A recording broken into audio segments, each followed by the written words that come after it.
But okay, so we're gonna move on. What do we have left? Envy was Mary for sure. Envy. Envy was Mary, and also I feel like Envy was the vampire. Mm-hmm.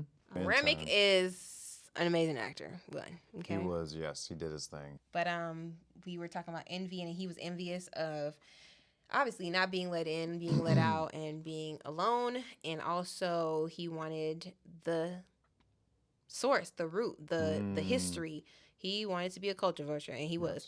And he wanted to be, I can't remember if he had a wedding ring on or something like that, because it was like he had a family or something like that. I'm not sure how he arrived there, and I would love to see how he arrived there. That would be interesting. Or what his experiences with the Native Americans were prior to him dropping down out of thin air, you know. But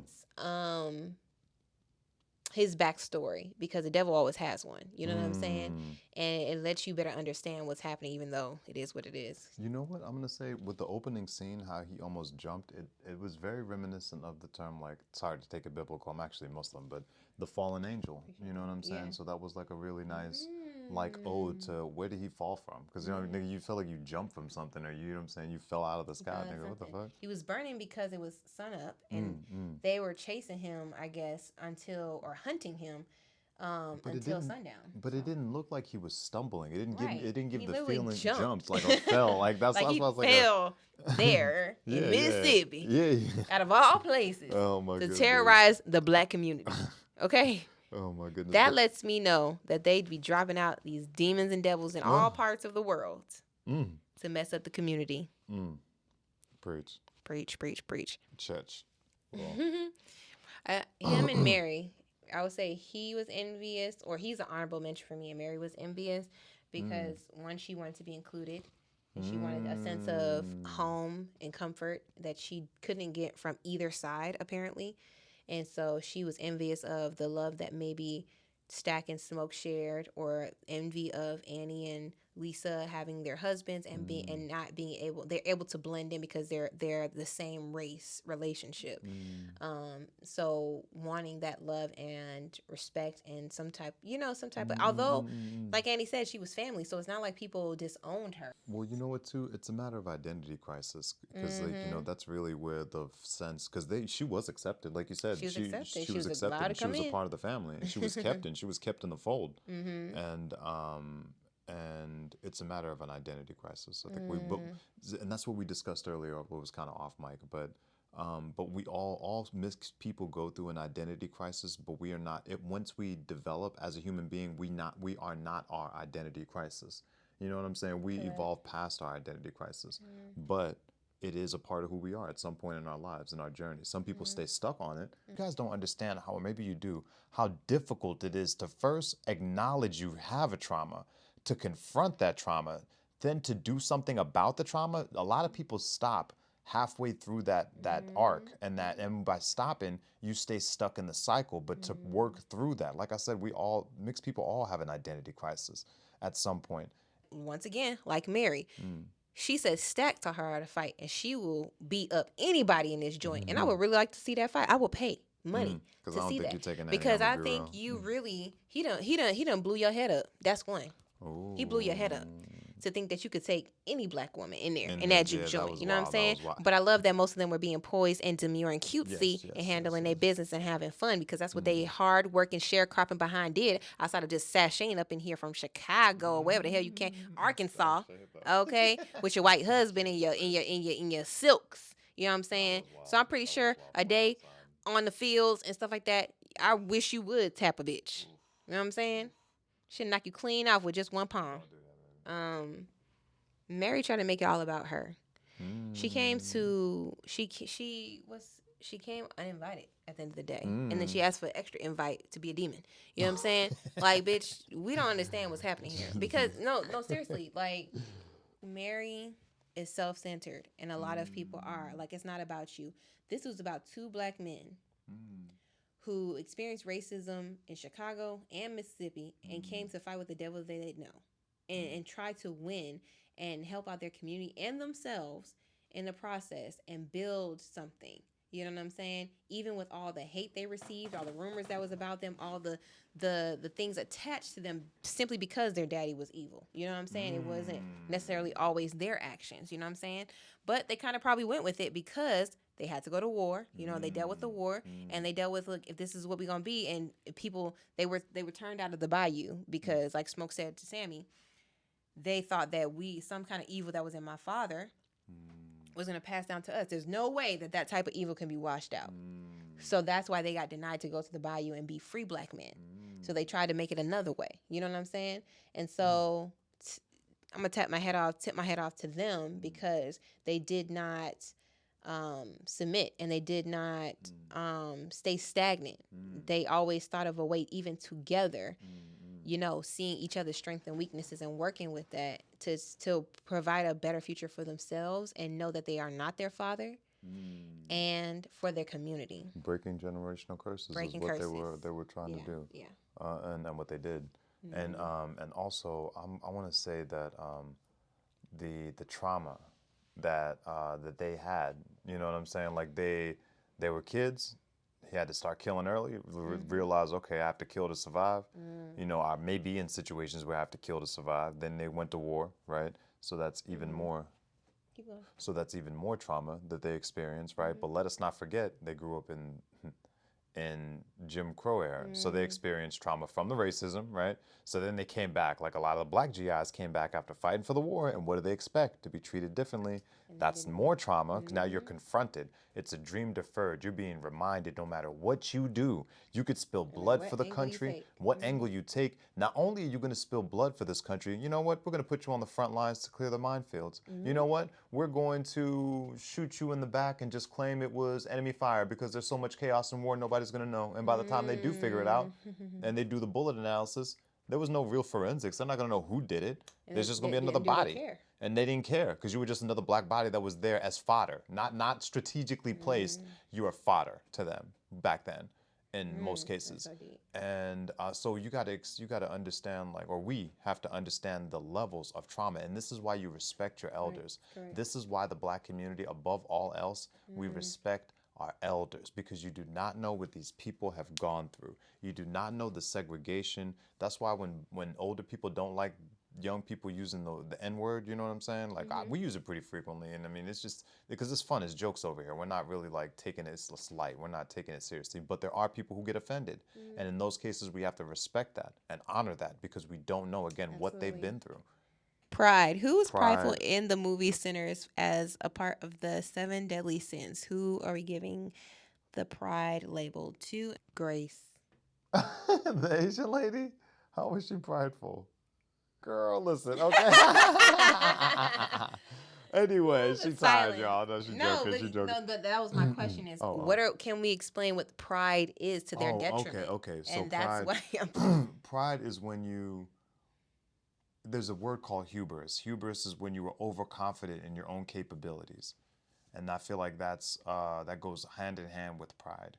It's like you think that you're above reproach, above consequence. What's the word when you go unpunished? Impunity. That was the fucking word. I'm going to say Grace. She was prideful. Okay. And I'm going to say Sammy's daddy was prideful. The preacher, the minister, the pastor.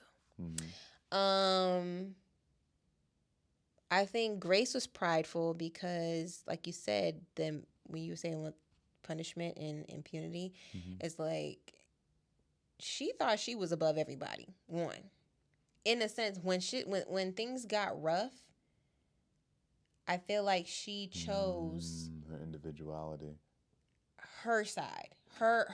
She put everyone in danger, and she only killed one person. And I know we were upset about that due to her pride. And I don't know if I'm using it correctly because that's why I asked for like a little definition or whatever case I did. No, I could see that. But she was a very prideful woman, especially when you see her go between both the white side, the black side in regards to the supermarket. I feel like she just, the way she was talking to him, I mean, he did just shoot people outside of the establishment. So when she said, why you gotta come cause trouble, it just didn't seem like she was willing to work with the black man in the first place anyway. But her husband swayed her. That's one. Two, I feel like she was cool for most of the party because she was kind of like engaging with everybody and having a good time. So I can't really say that she was enjoying the music. I mean, we all know everybody enjoys our music and our vibes. But the minute things got bad, she took her husband to the side and she said, "Sir, we ain't come here for all that. And we got Lisa to think about." Lisa was his daughter. That's what I was thinking about. But we have this. So I think she was just prideful in a way where like, You know what? to everybody else's demise and more so like to her benefit even or her family's benefit. Her satisfaction. Her satisfaction. You know That's what I'm really saying? what it boiled down to. You know what I'm going to say? I'm going to agree with you in that because I didn't even think about it, but it did come from a very individualistic, selfish place. Because let's think about it. Like you said, everybody was about community. Even when her husband was or even when he was manipulating about talking in Cantonese or in Mandarin or whatever, in Chinese. I hope that's not racist, y'all, but I'm doing my best. So, that was good. when he was manipulating this, talking about how he knows how she likes to be pleased, that's what mentally broke her. But even then, when her body was going towards the door, all the black people in a sense of community pulled her back. Like, no, girl, you are with us. And so regardless of what was going on, we were still thinking about it from a community. Even when shit was hitting the fan, Who's ever on the outside is on the outside, and we family, and you got to be in here with us because you know what I'm saying. And then you're right. Because it got to her, she started getting all antsy. Aren't you a soldier? Aren't you supposed to? Now with this, what's crazy about this is actually we had a discussion about it, right? They have all this money. Back in the day in the 1930s, y'all, guess what the fucking money was made of? It was actually made of real silver. So had they had time to think, they could have melted the coins that they had down, and they could have loaded the bullets. They could have coated the bullets with the tips in the silver, and they could have used it because who else was prideful? Remick was prideful. Even when the gates first opened up, when the barn doors opened up, who was standing right there with all his hubris and all his pride? Remick, ready to take a face full of buckshot with silver lace. But no, she was too impulsive. She was prideful in that situation. She was thinking about, and that's the crazy thing I think you called out. She said she was thinking about her family, but even in thinking, quote unquote, about her family, to think about your family is to survive the next day, to make sure that they survive. You didn't do that. You wanted to do what satisfied your impulses within that moment, which is to invite those vampires in to kill one of them. And so that was prideful. Only to end up killing one of them. Only one of them. And also, she could have just sacrificed herself. If she felt that way, you're right. If you felt that way, listen, if they're going to kill Lisa, they would have brought Lisa to you and still asked you to invite them in because that was the whole point. You know what I'm saying? They weren't going to stop there. You're right. You need to walk out there by your lonesome, your little prideful self, and get eaten up. And guess what? I mean, to put everybody else at risk, it was just, like you said, just impulsive. Like, there was no thought. It was purely emotion. And it was manipulation, too. You know, like her conversation with Smoke and how she was aggressive with him about certain things. And just her disregard for Black lives. Not to bring race into it, but I'm not gonna say Black lives. And okay, that's what the movie about. So we can't skirt around it. You see any white folks up in there? Listen, okay, so but also the collective. Black people think more communal. Or you know what I'm saying? We always have, like, when you go into come on, y'all. When you go into a party, you see another black face, you know what it is. We there. You know what I'm saying? If you don't see that, then you might want to leave that party. That ain't the party that you want to be at. Okay. I'll tell you that. The demon was proud, and because he thought he was better. Thought he was better, thought he could outmaneuver, thought he could finesse. He was toying with him. Yeah. Well, he was doing his job. Well, yeah. Fulfilling his purpose. Oh, so, okay, we're going to circle back to the father. Now, please, explain your premise on why he was prideful. I'm curious. I feel like, I don't know if I'm explaining pride in the right way, but I just feel like, one, I think he had a bit of wrath in him because at the beginning when he was introduced, you know, there was a little bit of maybe pride or control where in regards to Sammy's guitar. He took something that belonged to his son and put it in the house of the Lord. So he knew he would come to the house of the Lord and have a conversation with him in order to grab this sinning object. Right? And so I feel like he's a minister, okay? He is thriving off of his congregation and his son was supposed to be there to give us scripture. Okay, he just said, and he followed through with what he told his dad would do. It was, I'll be there for morning service. He ended up there for morning He service. did. However, he was supposed to read something, I think. Anyways, his dad is prideful. He's prideful in his job and what he does. You know what I'm saying?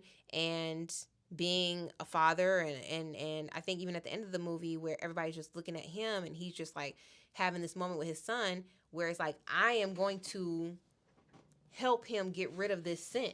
You know what I'm saying? I am a vessel from God. Like, I am helping my son drop the guitar.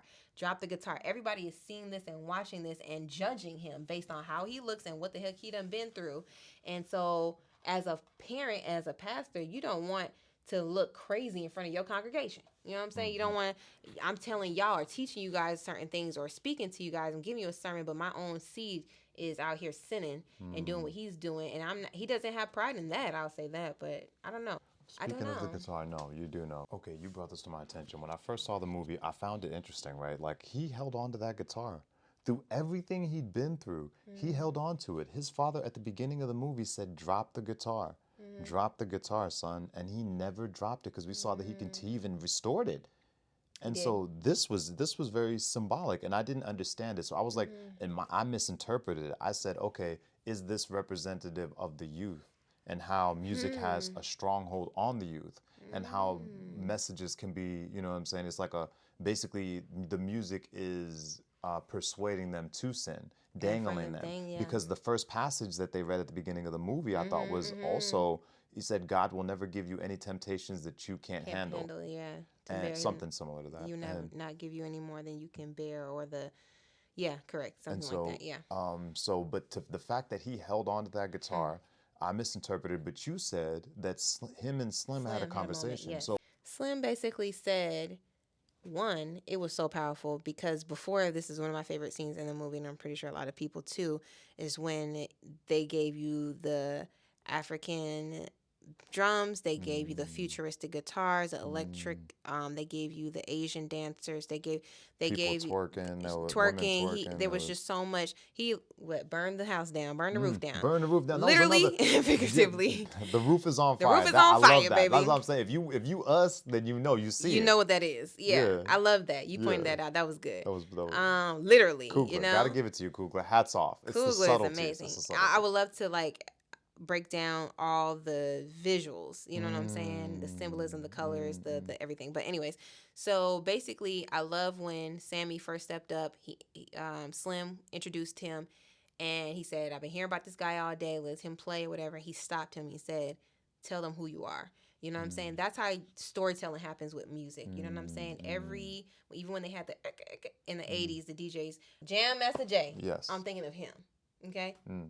Okay, it's in my head. Anyways, but yeah, so everybody who plays or is an artist introduces themselves so that people can know who you are, storytell. Where's your story Where's your story from? Let them feel you. Take your time. Don't rush into it. Like, let it build. And for to see, like you were talking about the older generation and the younger generation, we've always had music and soul. And he was telling him in a little piece, not during when he was playing, but it was a little piece where before, I guess he was practicing for the juke joint or something like that. They had a moment where it's like religion was forced on us, right? It was taught to us, the type of religion that a lot of people, because I know a lot of people like to debate Christianity was still in Africa and blah, blah, blah. It's a different type of Christianity. So they didn't, that Christianity is not praising a white Jesus, point blank, period. So that's a whole nother thing. We're not going to get into that. However, he was just basically saying, like, introduce yourself, let the people know, but this is a gift. What you can do, how you can stop time and, just make people feel, be present, have a vibe, have an energy. What we do is from the soul. It's rooted. It can't be bought and it can't be sold. And that's part of what the demon was trying to do, is take from him. You know what I'm saying? Because a lot of people are not going to give you their gift, just because of money. And that's why I think a lot of times Slim drank his way through his life, because he knew he had a gift and he wasn't interested in selling it to the top bidder or running away. And because, you know what I'm saying? That's a whole nother thing. I'm sorry to have to keep bringing it up, but Langston Hughes, A Dream Deferred. What happens when you know you're capable, you know you're competent, you know this, you were born to do this, but society keeps you down, keeps telling you ain't shit. You ain't nothing but what we tell you to do. So gifted, in fact, when he got in trouble, he was able to get out of trouble because of how gifted he was. He was locked up by the deputy, and they let him out because he was talented enough. Yeah. But he saw what happens when someone tries to reach the sun. What is it, Icarus? When you fly too close to the sun. Yes. I feel Now- like Slim, was allowed to be in those spaces and play at that bar he was playing at for years to come is because he was. I feel like that's like when the CIA or other organizations put crack cocaine in the neighborhoods and liquor stores on every corner of the community. It was intentional, and I feel like, with Slim, he just fell victim to what was, The vices. the vices, but he was okay with that because, like you said, just reaching too high, He saw the he would have been consequence. ended, and that he wanted to choose how he went out, like he Yes. did. Yes. And he wanted to choose to reel them in and save the future generation. He saved he Sammy. He did. sacrificed himself He for Sammy. did. Every one of them kind of did. You know what I'm Yeah, saying? yeah. Because they knew how important Sammy was to the culture, to the people, to the community, to the black people. the He needed youth. to create Yeah. some offspring. I hope Sammy had kids, but maybe he's too traumatized. I don't fucking know. But it at would the be end of the dope for a day, sequel. Cougar, check it out. sequel, we got all the sequels for you, Cougar. Yeah, Line us up for the script writing. I want to be in the room. Okay? So, Because check it ahead. out. So Yes. there was another point that she made. The point is that the reason we brought up Sammy not letting go of the guitar and the conversation that Slim had with Sammy is because Slim was letting him know that this is who we are. Yes. This is a part of our soul that we carry with us. And essentially his father was being prideful in the sense that he was trying to get Sam to give up a part of his soul for what he considered a Yes. soul is. But here's the thing about enlightenment. When you become enlightened, you realize you can't tell someone else how to reach enlightenment.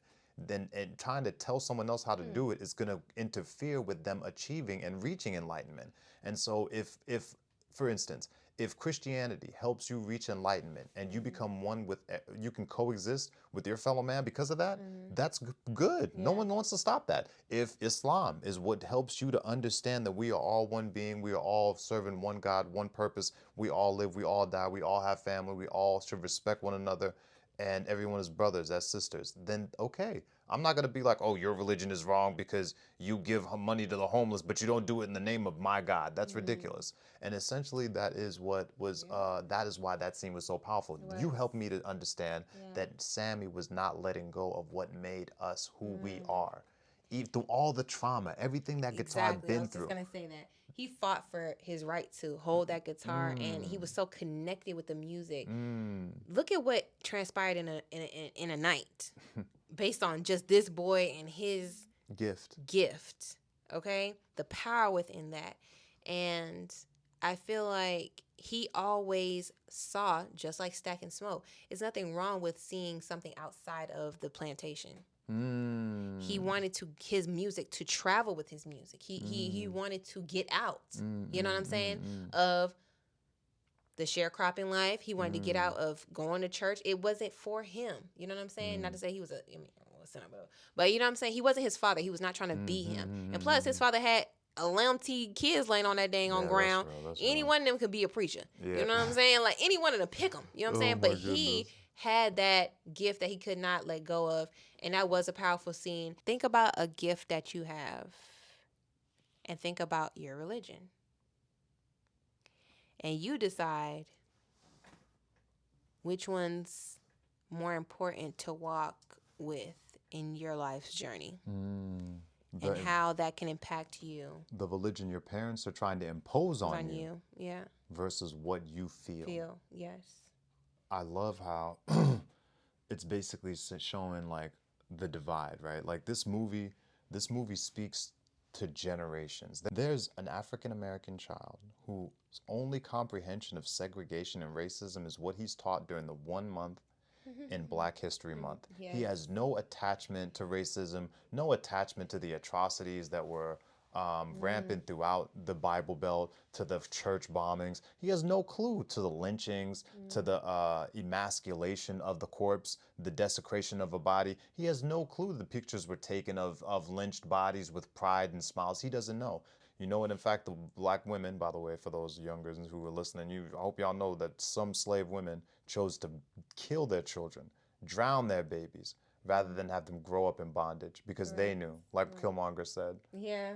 they knew it was We better than. we agreed that Michael B. Jordan had a little bit of Killmonger in But him, we loving it. and we love it. It's But an undertone. It Stack and was Smoke had a little a Killmonger, little killing. and we were just like, we were here for it though, because they Absolutely. had like the little bit at the end too, where it was like Marvel related, and just had like a little, That was beautiful. that was nice. Yes. So also the thing about the scene was I love the fact that essentially the problem is it's generational, right? It's the fact that the old generation is saying this is the way to do it. You better do it this because they've experienced their trauma, they're conditioned. Essentially, Sammy's father was either a slave or his father or grandfather were definitely slaves. So he's been conditioned. He's seen this is our position. This is where we at. This is what we're supposed to do. We're supposed to stay here. But Sammy grew up in a different time. And so like it was interesting to see that people like, sorry to step back.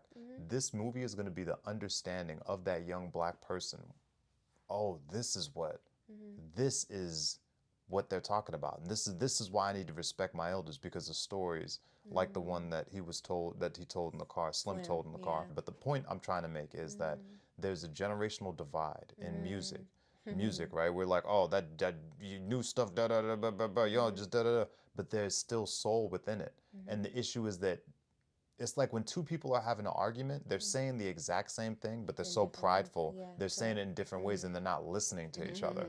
And that's what happens with the younger generation and newer generation. The world that the new generation is living in is not the world that the older generation grew up in, but they still try to impose the rules of the older generation, not realizing how much of a difference it is. So I really want to see more of the newer because here's the thing. The newer generation is supposed to breathe life into the older generation. Older generation is supposed to speak wisdom and knowledge, and we're supposed to be receptive on both ends. I thought about the conversation they first had with Sammy when he came in the car. Your dad ain't beating you, is he? You know what I'm saying? They were ready off that nigga. You know what I'm saying? But To it just protect his showed family, to though. protect the Protect the family. They family. knew what was wrong. And then when we talked about how Stack felt, he ain't mean it. You know what I'm saying? Because he had some type of understanding of where that anger came from. And so, of course, like you just said, the Sammy's dad was probably a slave, and his father and his grandfather, and that level of conditioning. Yeah, like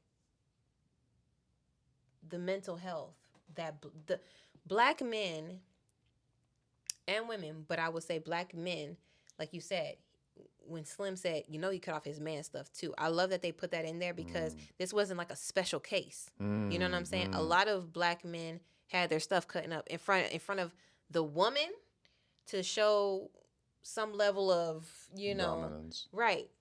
I have your man and I have his nuts. You know what I'm saying? There's nothing if I can do this to him, there's nothing I won't do to you. Yeah. Raping black women, all this other stuff, but it's really breaking down a black man in front of his child. And the anger that comes with that. You know what I'm saying? They didn't put it anywhere. He took it out on his kid. We don't know what happened with Smoke and Stack. I would love to see a prequel or even how they grew up. I mean, that'll be way more trauma than we need anyways in film, because we've seen that before. However, we can only have imagine an understanding, like them checking, like making sure. Have you ever had a conversation with your cousins? You know what I'm saying? And be like, how everything at home life going? We haven't been the rebellious teen or went through certain things. How your parents treating you? What's going on? Because you care about your cousins. You care about what's going on in their household. You wonder about them when you're not there. I know I have that. I've had those moments. You know what I'm saying? And I feel like, basically the mental health aspect of it and passing on the white man's way of conditioning or we have taken that on as black people, how we communicate with each other, how we commune together. A lot of stuff was challenged in this movie because it's like, let's get back to the roots. Let's get back to who we are. You know what I'm saying? Because we done committed our lives and signed on the dotted line for this way of life, this American dream that is rooted in us doing this antithesis of our existence, of what we are, where we come from and what we are. You know what I'm saying? And that's why we're so out of whack and we all have these mental health issues, is because we're committing to something that we were never supposed to. We're not in alignment with. Continue. Stacks, when he said, because you know what, when you said that he was like he didn't mean it, right? Mm-hmm. I think he experienced more of life, right? He was a kid when he experienced the abuse. He Mm-hmm. got old. He had to kill. He saw life. He experienced racism. Yes. Anywhere, every in any capacity and facet, he's Mm-hmm. experienced it. Mm-hmm. And so I think he realized if I had to experience it in this time where I'm allowed to own a car, Mm-hmm. I'm allowed to do all these things. What did my dad experience? Correct. And I think like that's why maybe, of course, like you mentioned, it could be just him relating to the abuser. But I think after gaining some more perspective, he was Mm-hmm. probably like, damn man, like my dad was probably like, he probably every time he went out to go pick cotton, he was probably scared he might not make it back because he might get lynched. He was probably, Mm. you know what I'm saying, humiliated in front of his mom, in front of our mom. He was probably, you know what I'm saying, who knows what he experienced. Mm. But that's not okay to take it out on the kids. But Right. But also, it brings me to that conversation of that I think Nikki Giovanni had with James Baldwin, mm, huh, right? That conversation of you put on the smile for everyone else, the white man, the people at the job, whatever, whoever is irritating you that you're not um pleasant with, like on the inside you have these unsettling feelings, and then all you these take masks that yeah, you these wear for masks, other and then people. you take it off when you're at house, and then you beat me, Mm, your wife, your children, because of all the stuff that's mm, happening out there with you. And so she just said, lie to me too. You know mm, what I mean? Continue the facade, continue that, mm, because I deserve that as well. mm, You know what I'm saying? If you feel it's good enough for them, it could be good enough for me. That way we can have a healthy home and raise our kids and not suffer in the way we did and our parents did. You know what I'm saying? So mm. it's a very powerful conversation. Absolutely. I think we're winding down for the night, guys. But thank you for stopping in on the Can't Invite Everyone to the Cookout Period. episode, pilot episode.